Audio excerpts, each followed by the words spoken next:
Hello, welcome to ThePrint. I'm Amana Begam Ansari. The Supreme Court outlawed instant triple talaq in 2017.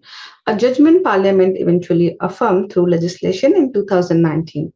But while Talaq-e-Biddat was struck down as arbitrary and cruel, Talaq-e-Hasan escaped scrutiny. It is less intense for sure, but is it any less unequal in practice? It still allows a husband to end a marriage unilaterally by saying talaq once each month. Now, the Indian Supreme Court has finally turned its attention to whether such a one sided mechanism can survive in a constitutional democracy that claims to value equality. The difference between instant and staggered injustice, after all, seems only procedural, not moral. The court's shock was almost palpable while hearing a batch of petition on Talaq-e-Hassan and its implications for gender equality. The judges finally voiced the question many of us have been asking for years. How is this allowed in a modern society? Among the merged cases, one story cut through the legal jargon and exposed the human cost of this practice. Benazir Hina, a Muslim woman whose husband didn't even bother to utter the words himself. A lawyer pronounced the talaq on his behalf, reducing the dissolution of marriage to a transactional formality, and it was Hina who paid the price.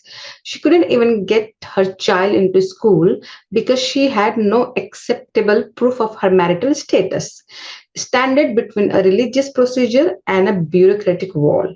When the court condemned the practice of lawyers issuing talaq and insisted that even within religious framework, dignity must prevail, it wasn't only addressing a legal loophole, it was acknowledging the lived humiliation of women who are left to navigate broken system alone.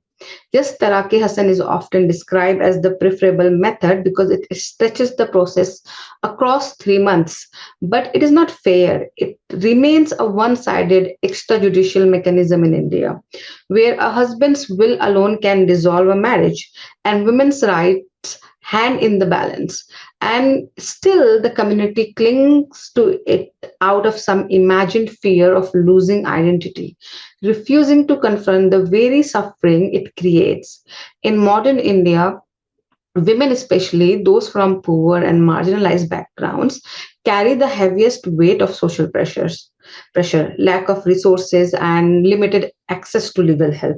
How can we defend a system that offers them no real protection? If privileged, educated women can struggle for years to get justice within marriage, what hope is left for those without money or family backing? A society that binds women to outdated norms without offering them safeguards isn't preserving tradition, it is actually abandoning its own.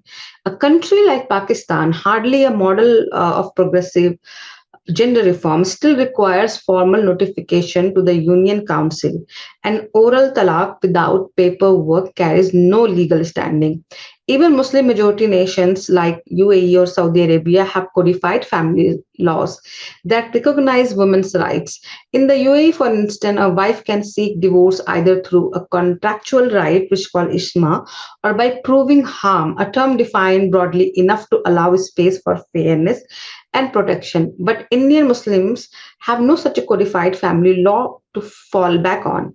Instead, we rely on judicial discretion shaped by selective interpretations of Sharia, leaving women to navigate a system built on uncertainty. Most Muslim women in India do not even know what their rights are.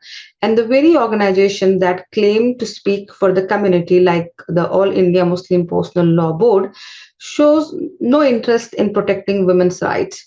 They have no moral courage to stand with women, and that is painful truth. The resistance to reform has never been about religion, has always been about control. As a Pasmanda Muslim woman, it pains me in a way that it is hard to articulate. That it has taken this country more than 70 years even to notice the wounds of women in my community. I have often said it feel like the treatment of a stepdaughter by a nation that claims fairness as its foundation. Are we Muslim women not daughters of the same Bharat Mata? then why is that our Hindu sister, rightly so, have seen reform after reform while we have been left waiting unheard, unacknowledged? For the first time, our struggles are entering the mainstream conversation, and that alone brings a strange relief. The possibility of reform feels like oxygen after decades of suffocation. It gives hope that our daughters and the daughters who come after them may not inherit the same silence, and for that we owe gratitude to women like Benazir Hina, who fight despite the cost to set the precedent that should have been ours long ago. In the end, I return to what my faith has taught me, the Quran's call for reform, its command that we keep pushing our world towards greater fairness in every age and under every circumstances. For more such video, keep watching The Print.